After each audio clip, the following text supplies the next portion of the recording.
We continue now at the top of Daf Pei Bezim and Bezim Mesechet Kesuvos. This is Kesuvos Daf 82b. And the previous Amud the Gemara said that when you have a situation of a Yavam and a Shomeres Yavam, and they perform the Yibam, so then the halach is it's considered like a regular marriage, and the divorce is done through a get. And if they do divorce, he can even remarry her after. And so the Gemara asks Pshita, isn't it obvious that he can remarry her after? And the Gemara says, no, it's not obvious, because Ma'u D'Tema, what might you have thought? Mitzvah D'Rama Rachmano Aleh Avda, the mitzvah that the Torah said he had to do, meaning to perform the Yibam, has already been done.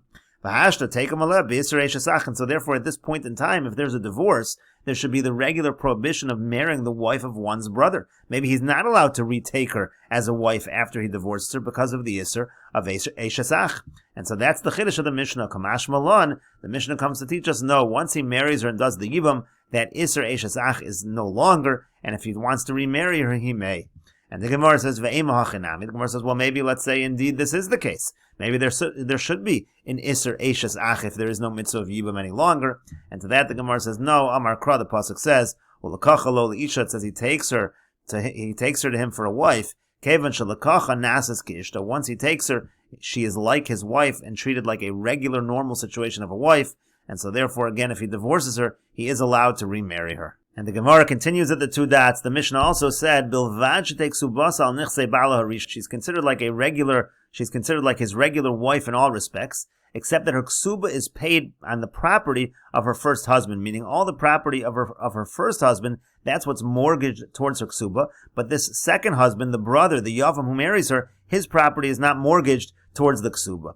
And the Gemara says, my time, and what's the reason for this? And the Gemara explains, Isha hiknu lo min hashamayim. Over here, this person got a wife from the heavens, meaning he didn't ask to marry her. He was forced to marry her because of the situation of the mitzvah of Yibam. So therefore, we can't take all of his property and mortgage it towards the ksuba. It's the original husband, the brother who died, his property that's mortgaged towards the ksuba. But the Gemara says, nevertheless, let's say there is no property. She has no property from the first husband, from the brother who died, because he had no property. So then Isla Misheni. So then she will get a ksuba from the property of the second brother of the Yavam. That's in order that it shouldn't be easy for him to divorce her. So let's say again, there is no ksuba coming from the property of the first brother. We're not going to say she's entitled to nothing. Then it's too easy for the Yavam to divorce her. Rather, we say there is a ksuba that has to be paid from his property. And the Gemara continues at the two dots, Lo yomar lo harei ksubasech. So the Mishnah said that the Yavam, he can't say to the Yavama, here's your ksuba, I'm designating this for your ksuba, and now the property is no longer mortgaged for the ksuba. He can't say that. And then the Mishnah went on to say, V'chein, the same thing is true by a regular situation of a husband and a wife. He can't say, here's your ksuba, and the property is no longer designated for the ksuba. So the Gemara says, Mai v'chein, why does it say similarly by a regular case of a husband and wife? And the Gemara says, because Mahu D'Tema, what might you have thought? Hasam Hudalo Kasav Lo Dekanoi Udekanina. Over there, by the case of the Yavam, he never wrote for it. The ksuba is not coming from him. It's coming from the original husband. He never wrote that everything's been acquired, been set aside for your ksuba. But over here, by a traditional marriage, the Chasav Lo Dekanoi Udekanina, where he wrote this over her and he said that he's giving her the rights to this ksuba. So Ema Samchadaita, I would say here, she relies on it already. She's much more calm about the fact that she's going to be receiving her ksuba, and therefore maybe he could say, I'm designating this specific metaltlin for the ksuba, and we're not going to mortgage all of the property for the ksuba because she already has more smichas hadas. She's more comfortable with the fact that she's going to collect. Kamash Malon. So that's what the Mishnah is saying. No, we don't make that argument, and we say in all situations the property is what is mortgaged towards the ksuba. He can't remove that mortgage by designating some metaltalin for the ksuba. And Rashi over here says, Hasamu gaba yevemto, by the case of a yavam, there we say that he shouldn't designate money or metaltalin. This is going to be your ksuba, and there's not going to be property mortgaged. So why should he not do that? The lokasav la ksuba hayavam, because the yavam never wrote her a ksuba. The lichtov ba, which would have said in it, nechazim de kanoi kavar, the property which I already acquired, or de kaninan, which I will acquire, shaniyasa liknos, which I will acquire in the future. That's all going to be going towards your ksuba should it need to be paid. He never wrote that to her. So therefore, Ika Eva, there's a little hatred there.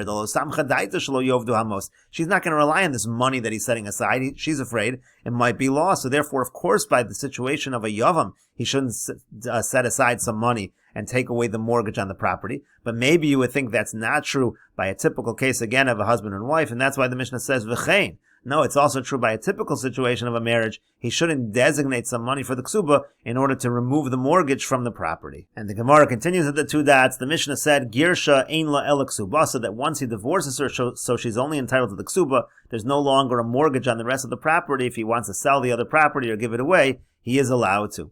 And the Gemara says, Girsha in lo, Girsha lo. It's only true if there's a divorce. If there's not a divorce, he can't touch that property. Kamash malon kid Rabbi Abba. That comes to teach us like Rabbi Abba. On the previous daf, Rabbi Abba said the only way that he can really touch the property is through a divorce. Rashi over here says, Girsha in hudi amrinan ein la ksuba. That's when we say she only gets the ksuba, v'im bo limchor min ashar yimchor, and then he can sell from the rest of the property. But lo girsha lo yimchor klum. But if he doesn't divorce her, he can't sell any of that property that's mortgaged towards her ksuba. Kamash malon kid Rabbi Abba. That teaches us what Rabbi Abba said in the previous daf, the Le'el earlier, in Yisrael hu megarsha begetu machzir. That's what it says. If he's Yisrael, he can divorce her, and that's the way that he can touch that property. Now Rashi over here says, Vim Tomer, if you're going to ask, Mereisha Shamin Allah. We already know this from the first part of the Mishnah. Dekatani, because what does it say? It says, Kol nechasav achroin. It says all of his property, all of that property from the brother who died, is going to be mortgaged towards the ksuba. So the Gemara says, no, hasam eitza tovahu. Over there, that might have just been good advice. It says by his wife also. Tanan hachi, that's what it says. That's just good advice to say there should be property, there should be land that is designated for the ksuba. But from that line alone, it could be that he is allowed to sell that property. It's just not a good idea because we want to have it available for the ksuba.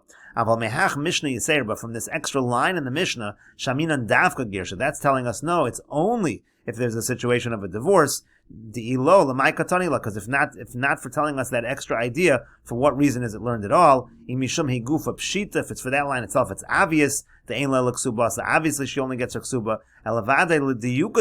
It's made for this inference to say that if there's no divorce, then he cannot touch any of that other property at all. That's the purpose of this line in the Mishnah. And the Gemara continues at the two dots. The Mishnah said, Hechzira, if he remarries her, this is talking about the Yavam and the Yavama, they have a divorce and then he remarries her. She's like a regular wife. And she's only entitled to her ksuba, and it's referring here to the original ksuba that she had from the first marriage that is reinstated. And the Gemara says, if he remarries her, what's even the chiddush? Tanina, we already learned that in a Mishnah. If a person divorces a wife and then he remarries her, he's really marrying her on the understanding of the first ksuba. He doesn't have to write a new ksuba. We just revert back to the original ksuba. And so the Gemara says, no, it's a chiddush, because I might have thought that that's only by his wife, where he's the one that wrote that original ksuba, so we reinstate that original ksuba.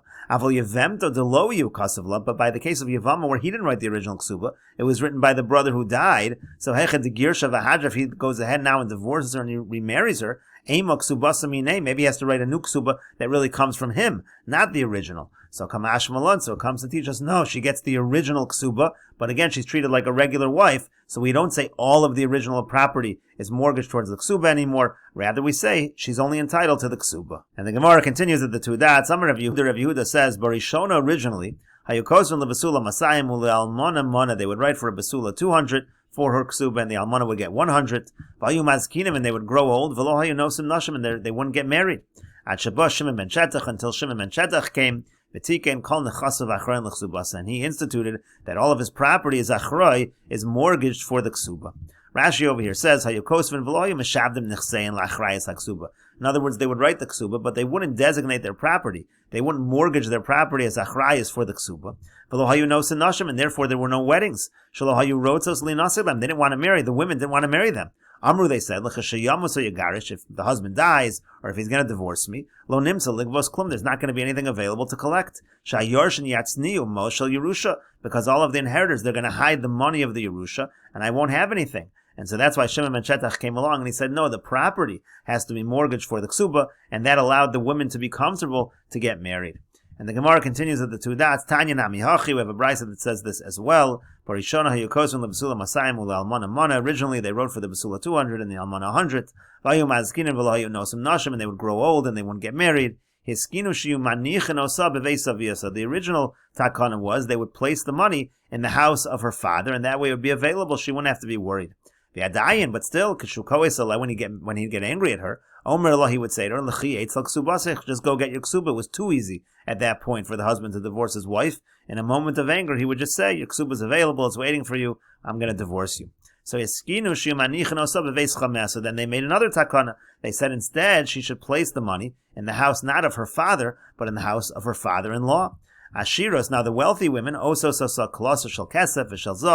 would take the ksuba and they would turn it into baskets of silver and gold. Anios, the poorer ones, they would make it like a basin that contains urine, that contains meme raglayim. That's what they would do with their ksuba. But still, when he'd get angry at her, Omer law, he would say to her, take your ksuba and go. So again, until Shimon ben Shetach came along, and he instituted Sheyei Kosev law that he should write to her, Kol nechasai achroin l'chsuba. So all of my property is going to be achrayis, is going to be mortgaged for your ksuba.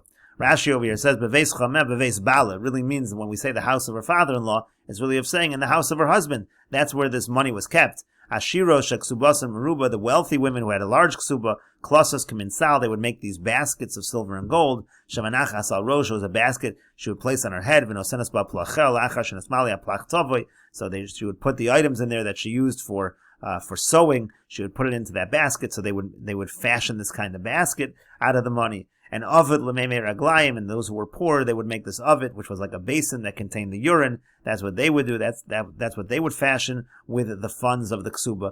But still, he would say, it's designated for you, get out of here. So even if it was in his own house, so she'd have to leave the house, so to speak, take it with her out of the house. But still, it was too easy to give the ksuba. And so the Gemara said, Kol nechasai achroin. So now they wrote instead, all of my property is going to be mortgaged. V'lo yichad l'ksuba metaltal. And he wouldn't designate metaltal and movable objects. That made it too easy. Now he's got to go ahead and sell property in order to pay off the ksuba. Hadron alocha isha. We will return to you, Parak Isha. This is the conclusion of the 8th parak of Mesechet Ksubas. If you're enjoying these videos and this channel, please like, share, and subscribe. And please take a look at the description box below to see how you can support this channel. In the next video, we will begin the 9th parak of Mesechet Ksubas on Pei Gimel Amud Aleph.